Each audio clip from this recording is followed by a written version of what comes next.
Students, बेटा आज एक टॉपिक करेंगे हम लोग। उस टॉपिक का नाम है मेसल्सन एंड स्टाल एक्सपेरिमेंट और इस टॉपिक को मैंने लिया है chapter number 6 molecular basis of inheritance से। बेटा इस टॉपिक को जब पढ़ा जाता है वो पढ़ा जाता है रेप्लिकेशन जो मैकेनिज्म है उससे जस्ट पहले।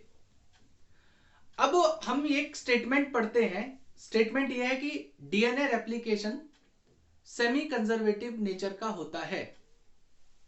अब DNA replication semi conservative nature का है वो बात मैंने मान ली, लेकिन किसी चीज को बोल देने से वो चीज प्रूव नहीं हो जाती।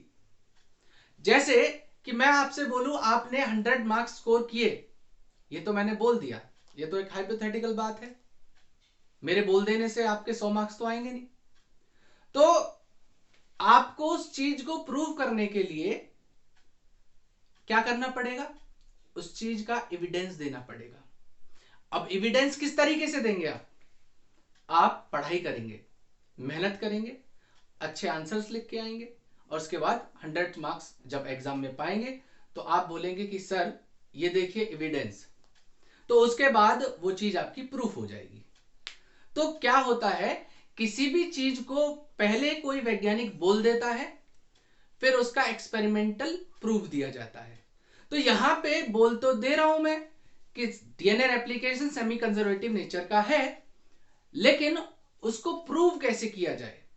तो उसी चीज को प्रूव करने के लिए मेसल्सन एंड स्टार एक्सपेरिमेंट को परफॉर्म किया गया था। अब सेमी कंजर्वेटिव का मतलब क्या है? तो उसे समझने के लिए पहले आपको दो मॉडल समझने पड़ेंगे, उसके बाद मैं एक्सपेरिमेंट के ऊपर आऊंगा। तो आप समझिएगा, मैं एक तरफ लिख रहा हूं कंजर्वेटिव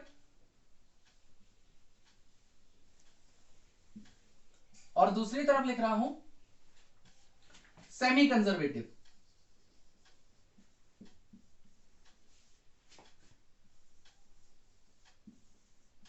इन दोनों टर्म्स का मतलब क्या है? तो देखिए, होता क्या है कि ये दो स्ट्रैंड्स का एक हेलिक्स तैयार कर रहा हूं मैं आपके सामने, ठीक है। पोलैरिटी भी लिखना चाहते हो तो आप लिख सकते हो। ये 5 प्राइम टू 3 हो गया, ये 3 प्राइम टू 5 हो गया। अब जब भी डीएनए रेप्लिकेशन होता है तो ये दोनों स्ट्रैंड्स क्या होते हैं, ऐसे ओपन हो जाते हैं इस तरीके से, जैसे मैंने ओपन कर दिए। अब क्या होगा कि ये जो स्ट्रैंड था आपका 5 प्राइम टू 3 प्राइम वाला, ये स्ट्रैंड क्या करता है, अपने कॉम्प्लीमेंट्री एक और स्ट्रैंड को तैयार करवाएगा।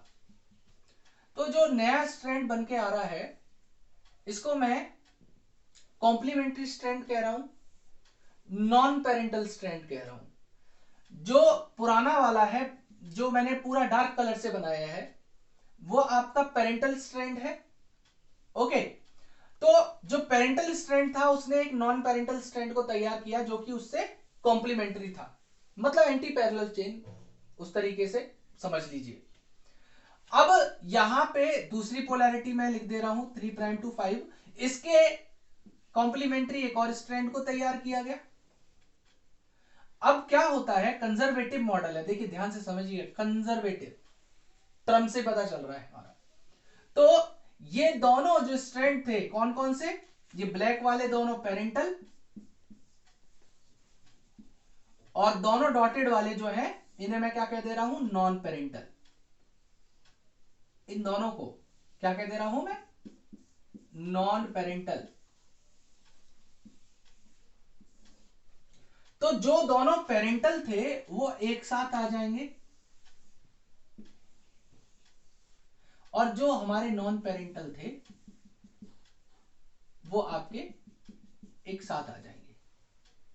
पेरेंटल एक साथ, नॉन पेरेंटल एक साथ। तो यहां पे क्या हुआ, यहां पे आपका 100% पेरेंटल स्ट्रैंड कंजर्व कर लिया गया, मतलब जो जैसे थे वो वैसे ही आ गए। तो इसीलिए इसे मैं क्या कह रहा हूं, कंजर्वेटिव। और जो नॉन पेरेंटल नए स्ट्रैंड बने वो हमारे एक साथ आ गए।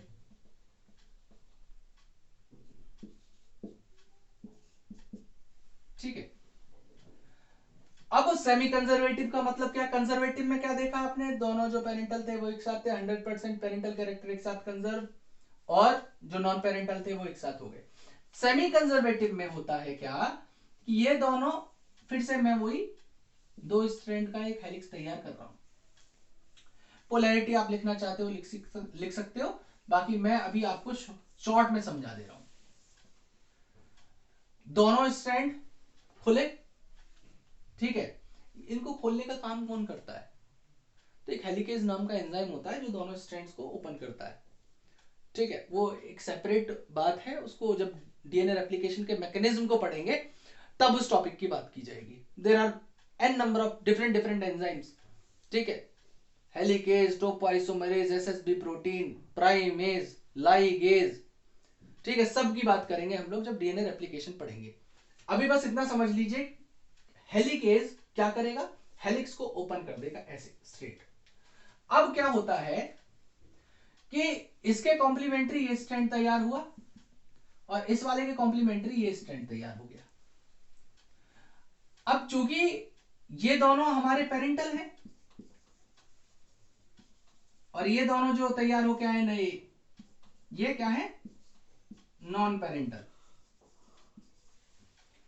तो यहां पे क्या होगा कि एक पेरेंटल एक नॉन पेरेंटल, मतलब ये जो पेरेंटल था इसके कॉम्प्लीमेंट्री ये तैयार हुआ था। मतलब कॉम्प्लीमेंट्री का क्या है कि यहां पे जी है तो यहां पे सी होगा, यहां पे टी है तो यहां पे ए होगा, यहां पे टी है तो यहां पे ए होगा। मतलब कि एक दूसरे का कॉम्प्लीमेंट्री, मतलब ये बेस पेयरिंग कर सकते हैं इजीली।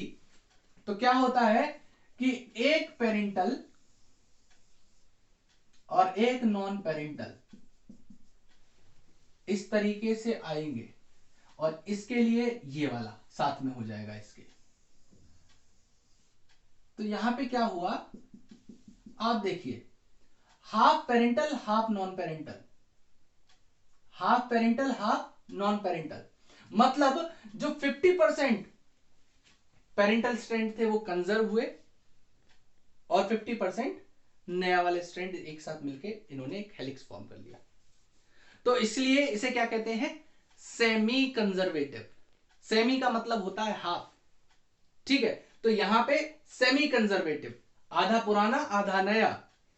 यहां पे कंजर्वेटिव क्या हुआ? कंप्लीट पेरेंटल एक साथ, कंप्लीट नॉन पेरेंटल एक साथ। तो डीएनए जो रेप्लिकेशन होगा वो इस तरीके का होता है। अब सेमी कंजर्वेटिव होता है मतलब एक पुराना आता है एक नया आता है। इस चीज को प्रूव कैसे किया जाए? मतलब बता तो दिया मैंने कि हाँ बेटा ये नॉन सेमी कंजर्वेटिव मॉडल है, लेकिन उस चीज को प्रूव करने के लिए एक एक्सपेरिमेंट परफॉर्म किया गया था। मैंने अभी आपको बताया ना कि हाइपोथेसिस देना एक अलग चीज है, उसको एक्सपेरिमेंटली जो है प्रूव करना एक अलग बात है। 100 नंबर बोल देना हवा में कि आ जाएंगे बहुत आसान बात है, उसको करके दिखाना बहुत मुश्किल बात है। तो करके दिखाया था यहां पे किसने? मेसेल्सन एंड स्टाल ने। अब उसी एक्सपेरिमेंट को देखिए किस तरीके से होता है। देखिए अब देखते हैं हम लोग मेसेल्सन एंड स्टाल एक्सपेरिमेंट को कि वो किस तरीके से किया गया था। Meselson and Stahl experiment.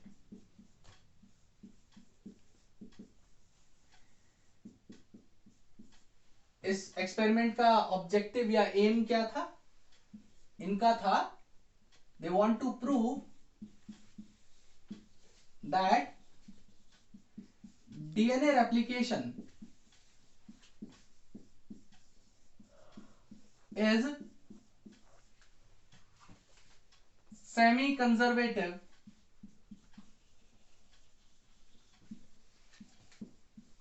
in nature।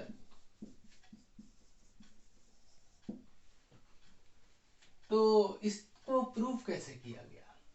तो इन्होंने क्या किया, एक बैक्टीरिया होता है जिससे आप बहुत नाम से फेमिलियर होते हो, जिसे हम लोग कहते हैं इस्चेरिचिया कोलाई या इकोलाई।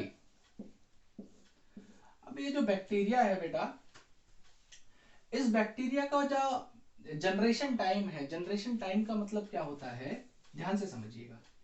मतलब कि एक इकोलाई 2 इकोलाई के अंदर कितने समय में कन्वर्ट हो जाएगा।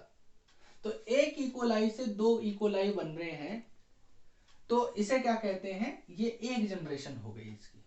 और इसको एक इकोलाई को 2 इकोलाई बनने में, मतलब एक बैक्टीरिया से 2 बैक्टीरिया को बनने में हमारा लगभग 15 से 20 मिनट का समय लगता है।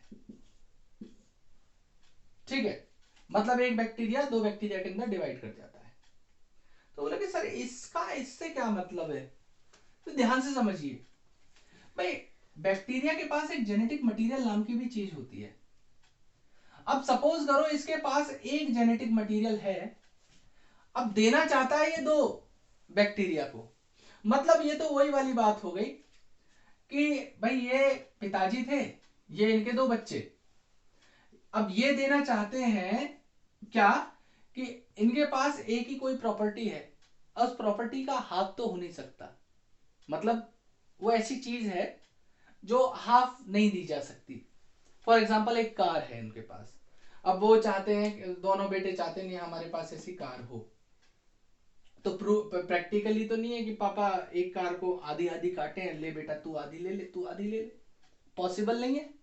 तो इसको क्या करना पड़ेगा, वो ऐसा कर सकता है कि भाई एक और कार मैं ले आता हूं, तो तुम दोनों एक रख लेना, तुम एक रख लेना। तो ये क्या करता है, यहां पे डीएनए जो इसका जेनेटिक मटेरियल था, दैट इज डीएनए, ये क्या करता है, रेप्लिकेट कर जाता है यहां पे, और रेप्लिकेशन करके अपनी एक और कॉपी तैयार कर लेता है। अब देखो इसके पास 2 कॉपी हो गई, मतलब 2 कार हो गई, ले बेटा एक तू रख और एक तू रख, दोनों खुश रहो। ठीक है, तो जब डीएनए रेप्लिकेशन, पहले क्या हुआ, डीएनए रेप्लिकेशन हुआ, डीएनए रेप्लिकेशन होने के बाद ही तो हमारा जो है साइटोकाइनेसिस हुआ, और दोनों जो साइटोप्लाज्म है वो डिवाइड हुए और 2 नए बैक्टीरिया तैयार हो गए। इस तरीके से कुछ होता है। तो इन्होंने क्या किया, इस इकोलाई को लिया और इन्होंने ग्रो करवाया, इसको ग्रो किसके अंदर करवाया, NH4Cl, इस मीडियम के अंदर, ये मीडियम लिया इन्होंने।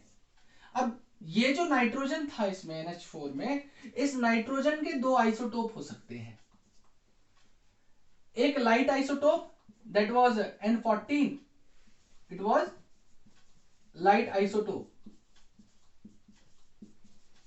और दूसरा था N15। अब जब N14 लाइट है तो N15 जो होगा ये क्या है, हैवी आइसोटोप। तो ये क्या करते थे, इकोलाई को इन मीडियम के अंदर ग्रो करवाते थे। पहले इन्होंने N14 मीडियम में ग्रो करवाया, फिर N15 में ग्रो करवाया, फिर पहले N15 में करवा के फिर N14 में ट्रांसफर किया।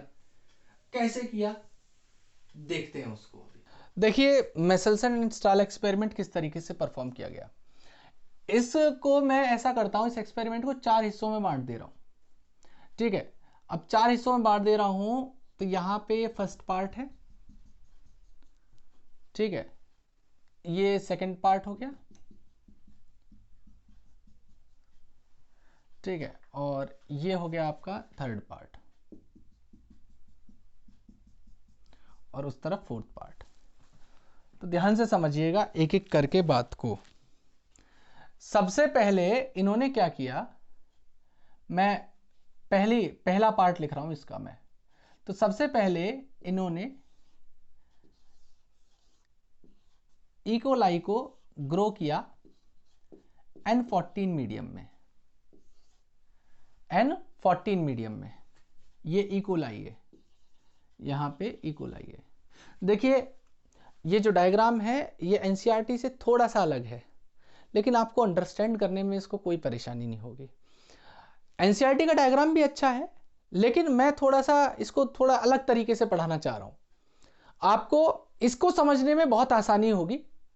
इस बात का मेरा बिल्कुल 100% दावा है, गारंटी है कि आपको ये मैकेनिज्म बहुत आसानी से समझ में आ जाएगा। जो वहां पे समझने में थोड़ी मुश्किल हो रही होगी, यहां पे आसानी से समझ में आ जाएगा।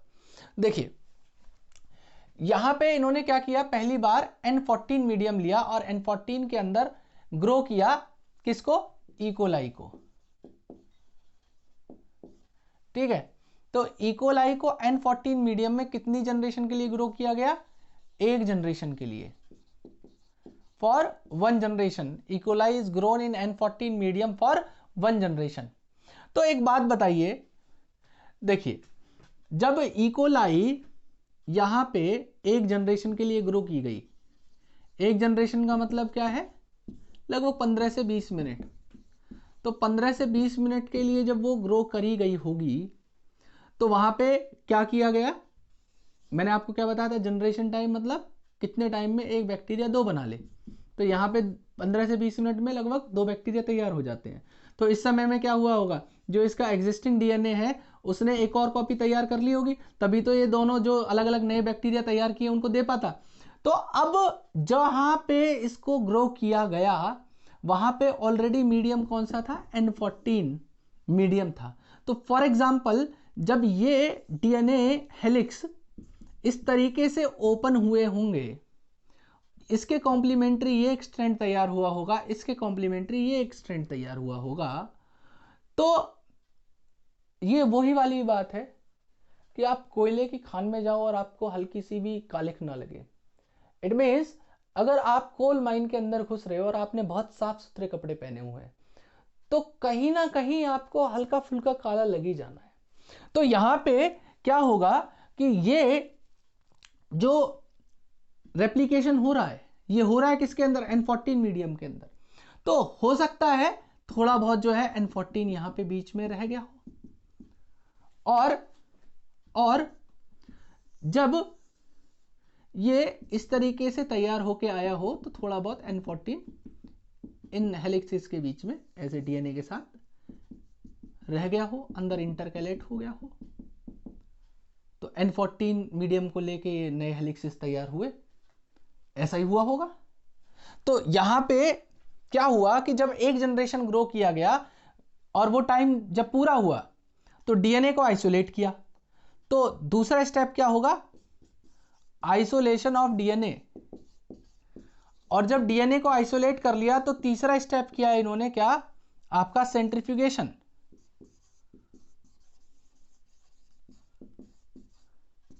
देखिए डीएनए का आइसोलेशन हमारे सिलेबस में है, चैप्टर नंबर 11 बायोटेक्नोलॉजी जब हम पढ़ते हैं तो वहां पे आइसोलेशन ऑफ डीएनए बताया जाता है। वो एक सेपरेट पार्ट है, उसको यहां पे एक्सप्लेन नहीं किया जाएगा। जो हम लोग पढ़ेंगे वो है सेंट्रीफ्यूगेशन। देखिए सेंट्रीफ्यूगेशन के लिए क्या होता है, एक सेंट्रीफ्यूगल नाम की मशीन होती है। उस सेंट्रीफ्यूगल मशीन में क्या होता है, एक रोटर लगा होता है, रोटर। उसमें टेस्ट ट्यूब के लिए ना स्ट्रैंड्स ऐसे दिए होते हैं, कुछ जैसे रोटर है लाइक दिस, उसमें इस तरीके से टेस्ट ट्यूब को लगाने के लिए ऐसे स्लॉट्स से दिए होते हैं।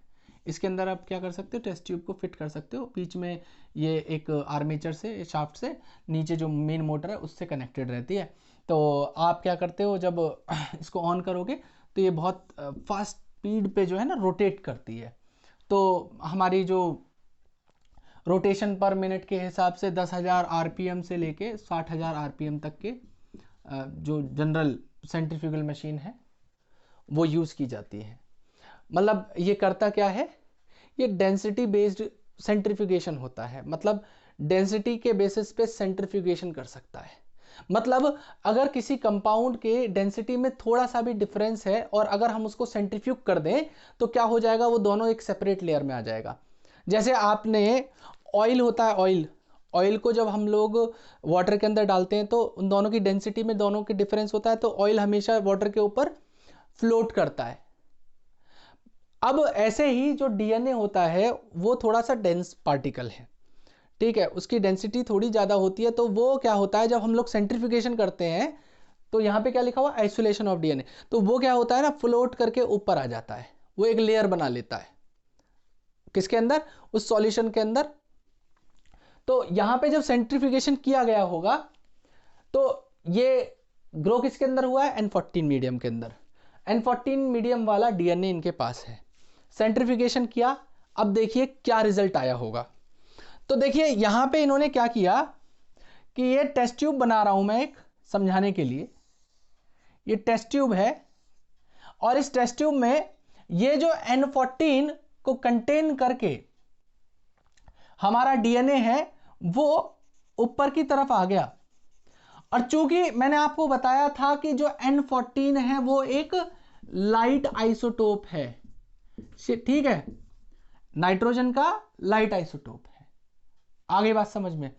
N15 हैवी था, तो N14 जो लाइट है, लाइट तो ऑब्वियस सी बात है कि वो ऊपर फ्लोट करेगा। तो यहां पे क्या होगा कि ये N14 वाला डीएनए अपनी डेंसिटी की वजह से ऊपर आ गया फ्लोट करके, और यहां पे हो गया N14 लिख दे रहा हूं इसको। और इसको समझाने के लिए मैं एक काम कर दे रहा हूं, ध्यान से समझिएगा। जो भी N14 वाले बने उनको मैं डार्क कलर से दिखा दे रहा हूं, डॉटेड लाइन नहीं बना रहा, मैं डार्क बना रहा हूं दोनों को, और दोनों स्ट्रैंड को लिख दे रहा हूं N14 ठीक है जी। ये दो स्ट्रैंड बने, ठीक है, इसको क्या लिख दे रहा हूं N14।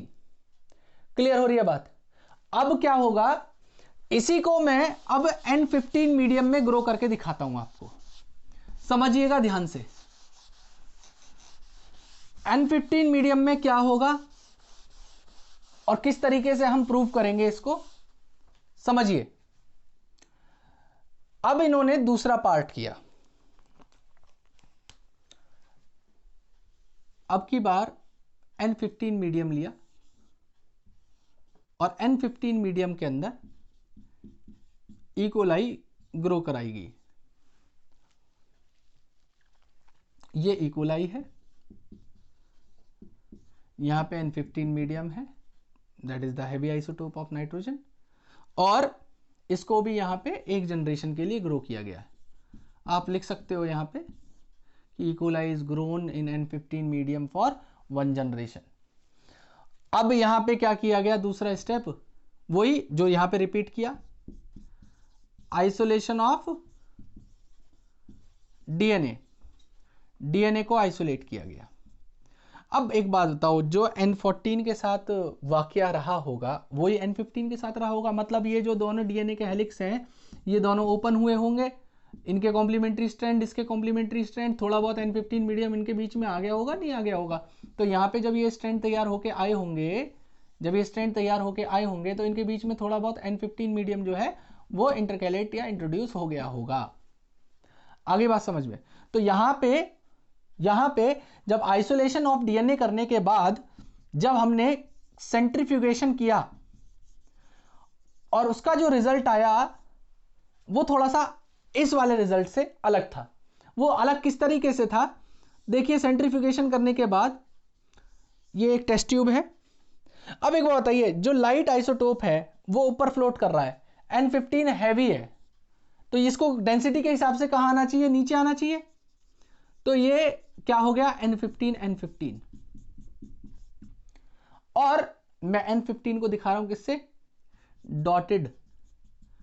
अब यहां पे डॉटेड की जरूरत नहीं है, मैं ब्लू कलर ही यूज कर ले रहा हूं, ब्लू कलर यूज कर रहा हूं N15 के लिए, ध्यान रखिएगा। N14 के लिए यूज किया मैंने ब्लैक कलर, N15 के लिए यूज कर ले रहा हूं मैं ब्लू कलर। आप डिफरेंशिएट कर सकते हो N15 और N14 में। अब तीसरा पार्ट किस तरीके से होगा वो और समझ लीजिए। देखिए यहां पे क्या किया गया, कि एक जनरेशन तो पहले ग्रो किया N15 मीडियम में। ध्यान से समझिएगा, खेल यही है सारा। ये तो एक ऐसे ट्रेलर सा था, ये है असली खेल, यहां से शुरू होगा, और अगर ये समझ में आ गया तो सब कुछ समझ में आ गया। तो थोड़ा कंसंट्रेट। ये आपका N15 मीडियम लिख रहा हूं मैं यहां पे। तो N15 मीडियम के अंदर इकोलाई ग्रो करी गई, ठीक है, ये इकोलाई है, ठीक है, बड़ी इज्जत दे रहा हूं मैं इकोलाई को, ठीक है, आप भी देना। आप अगर इकोलाई को इज्जत दोगे तो बायोलॉजी आपको इज्जत देगी, बहुत अच्छा स्कोर करोगे। तो आप क्या करोगे, यहां पे एक जनरेशन ग्रो करवाओगे इसको, तो एक जनरेशन N15 के अंदर ग्रो कराने के बाद हमने क्या किया, इसको मैं ट्रांसफर कर दे रहा हूं N14 मीडियम में। किसके अंदर? N14 मीडियम में। एक जनरेशन किस में ग्रो की? N15 में, और एक जनरेशन कहां पे ग्रो करवा रहा हूं मैं? N14 में। तो यहां पे भी एक जनरेशन, वन जनरेशन। अब क्या किया, देखिए एक जनरेशन यहां पे हो गई, एक जनरेशन यहां पे हो गई। इसके बाद इससे जो बैक्टीरिया यहां पे ट्रांसफर कर दिया गया था N14 में, उससे आइसोलेशन किया गया डीएनए को। तो यहां पे क्या किया, आइसोलेशन हुआ ऑफ डीएनए, और उसके बाद सेंट्रीफ्यूगेशन किया। और सेंट्रीफ्यूगेशन जब किया गया तो एक बात बताइए, ये एक जनरेशन कहां पे रहा है? N15 मीडियम में। एक जनरेशन कहां पे रहा? N14 मीडियम में। तो जब N14 का बैंड था वो लाइट था, वो ऊपर आ रहा था। N15 का बैंड जो है वो हैवी है, वो नीचे आ रहा है। तो यहां पे दोनों का हाइब्रिड बैंड आना चाहिए। क्यों? क्योंकि भाई आधी आधी जनरेशन, मतलब एक जनरेशन यहां पे, एक जनरेशन यहां पे, तो आधा इसका पार्ट और आधा इसका पार्ट वो आएगा डीएनए के अंदर। और जब ये दोनों आपके आधे आधे आएंगे, उसको मैं क्या कहूंगा? Hybrid band. मतलब दोनों का पार्शियल, मतलब ये 15 है, ये N14 है, इन दोनों को मिला दूं तो इनका जो प्रोडक्ट बन के आएगा वो क्या होगा? हाइब्रिड होगा, नहीं होगा? तो यहां पे जो हाइब्रिड बन के आएगा उसकी डेंसिटी कहां पे होनी चाहिए? जब N14 की ऊपर है तो N15 की नीचे है, तो बीच में आनी चाहिए डेंसिटी के हिसाब से। तो यहां पे ऐसा ही कुछ हुआ। तो देखिए रिजल्ट क्या होता है। यहां पे जब सेंट्रीफ्यूगेशन किया गया तो सेंट्रीफ्यूगेशन के समय जो रिजल्ट आया वो इस तरीके से था, कुछ ना बैंड ऊपर गए ना नीचे गए, भाई डेंसिटी के हिसाब से वो बिल्कुल बीच में आ गए, क्योंकि हाइब्रिड बैंड थे। तो यहां पे N14 N15 हाइब्रिड बैंड आया। और आप इस हाइब्रिड बैंड को दिखाने के लिए किस तरीके से दिखा सकते हो? देखो, एक ब्लैक कलर से बना रहा हूं, दूसरा ब्लैक कलर से बना रहा हूं, और एक ब्लू कलर से बना दे रहा हूं। और आपको कलर कॉम्बिनेशन तो याद ही होगा, क्या लिया था? N14 के लिए डार्क और N15 के लिए जो है ब्लू।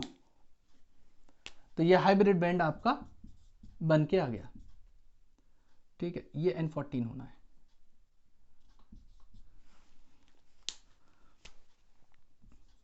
तो देखिए प्रूफ तो यहीं से हो रहा है, एक पुराना एक नया, प्रूफ तो यहीं से हो जा रहा है लगभग कि डीएनए रेप्लिकेशन सेमी कंजर्वेटिव है। क्यों? एक जनरेशन N15 के अंदर ग्रो किया, यहां पे N15 है, और एक जनरेशन N14 में ग्रो किया। एक पुराना आ गया, एक नया आ गया, एक पुराना आ गया, एक नया आ गया। तो प्रूफ तो यहीं से हो गया कि डीएनए रेप्लिकेशन जो है सेमी कंजर्वेटिव है। लेकिन फिर भी एक स्टेप और करके देखते हैं। अब ऐसा करते हैं, मैंने क्या बताया, यहां पे ग्रो किया गया है किसके अंदर? N15 मीडियम के अंदर। इस N15 को एक जनरेशन ग्रो रहने दो एज इट इज, फिर इसको ट्रांसफर कर दिया किसके अंदर मैंने? N14 मीडियम के अंदर। यहां पे एक जनरेशन ग्रो किया था, इसे भी रहने दो। अब आप एक काम करो, यहां पे जो बैक्टीरिया थे इनको ही, जो पहले N15 में ग्रो किए फिर N14 में ग्रो किए, इनको एक बार और N14 मीडियम में ग्रो करवा दो।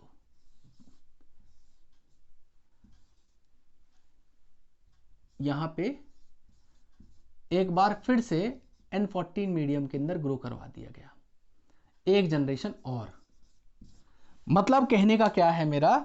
मतलब कहने का यह है कि एक जनरेशन तो यहां पे ग्रो कर गया इस कंडीशन में, यहां पे N15 मीडियम में, और दो जनरेशन, एक बार यहां पे एक बार यहां पे, 2 जनरेशन ग्रो कर गया, वो किसके अंदर, N14 मीडियम के अंदर।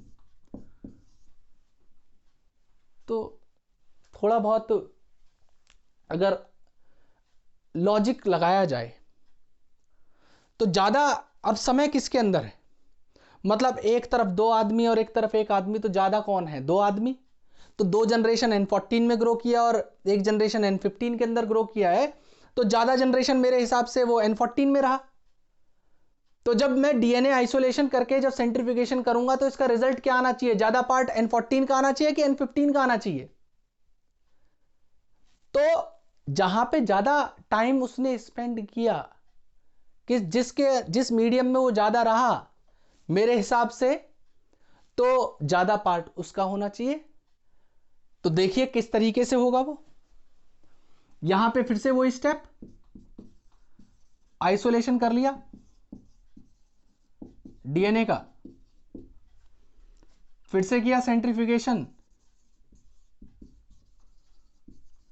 और जब सेंट्रीफ्यूगेशन किया गया तो अब की बार जो रिजल्ट था वो कुछ इस प्रकार था।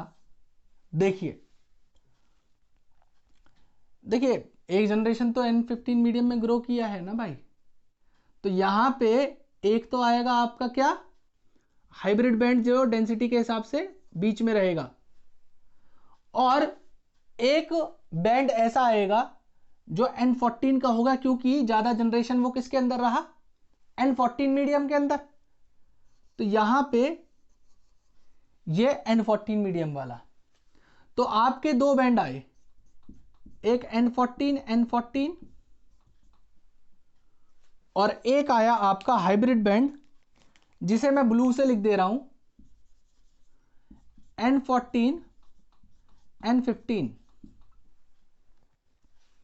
और इनको अगर स्ट्रैंड्स को तैयार करना है तो आप कुछ इस तरीके से तैयार कर सकते हो।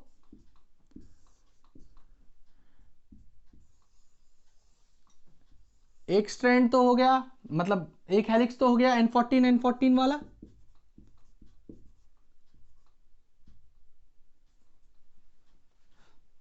और दूसरा स्ट्रैंड भी हो गया हमारा N14 के लिए, और 2 बैंड जो हमारे 2 हेलिक्सेस आए वो आए हाइब्रिड, तो हाइब्रिड भी बना दीजिए,